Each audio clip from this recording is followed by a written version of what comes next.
میزبان چودھری فضل الرحمان پاکستان کے زیر قبضہ کشمیر کے ضلع بھمبر کی تحصیل سمانی جس پارٹ میں موجود ہوں یہ ہے تحصیلی ہیڈ کوارٹر ہاسپٹل سمانی اور اس وقت یہاں ڈائلسس سینٹر کی الگ سے ایک برانچ قائم کی گئی ہے جس کے اس وقت افتتاحی مراحل ہیں یا آغاز ہے اس کا.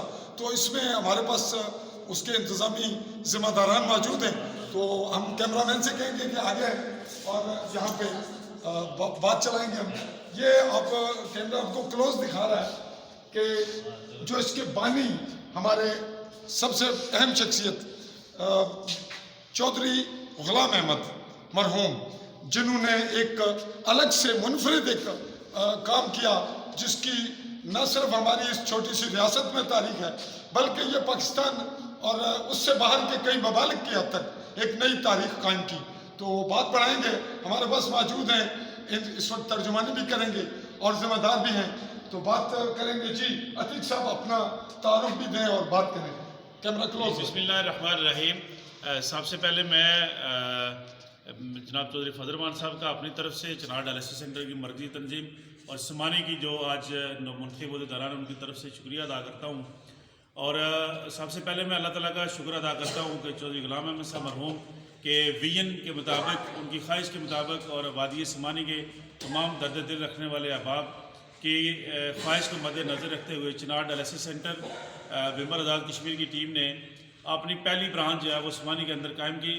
اور آزاد کشمیر کے اندر یہ واحد ادارہ ہے جس نے جو ہے وہ پہلی برانچ اپنی بنائی ہے. اس سے پہلے جتنے ادارے موجود ہیں وہ کسی ڈائلسس سینٹر کی دوسری برانچ نہیں ہے. اس لحاظ سے چنار ڈائلسس سینٹر بھمبر کو یہ بھی اعزاز حاصل ہے کہ اس نے اپنی پہلی برانچ جو ہے وہ سمانی کے اندر قائم کی. اور آج اس کی مرکزی جو تنظیم ہے اس نے سمانی برانچ کی تنظیم جو ہے اس کا اعلان کر دیا ہے. 9 منتخب ہوتے دوران نے اپنی ذمہ داریاں سنبھال لی ہیں. تو میری تمام احباب جو یہ آواز سن رہے ہیں پوری دنیا کے اندر وادی سمانی کے اندر آزاد کشمیر کے اندر پاکستان کے اندر ان سے گزارش ہے کہ آپ سارے احباب اس رمضان میں اپنی زکوٰۃ صدقات خیرات عطیات چنار ڈائلسس سینٹر بھمبر آزاد کشمیر اور سمانی کو دیں تاکہ سسکتی ہوئی انسانیت جو اس مشکل میں ہے اس مشکل کی گھڑی میں ہے ان سب کے لیے ہم مل کے ان کی سانسوں کی روانی کے لیے بہتر کردار ادا کر سکیں. جی ناظرین آپ نے سن لی وضاحت بھی کر دی انہوں نے بہت سی باتوں کی. ہم آپ سے یہ پوچھنا چاہیں گے کہ اس کا آغاز کب ہوا اور بڑے شارٹ لفظوں میں اور اس وقت اس برانچ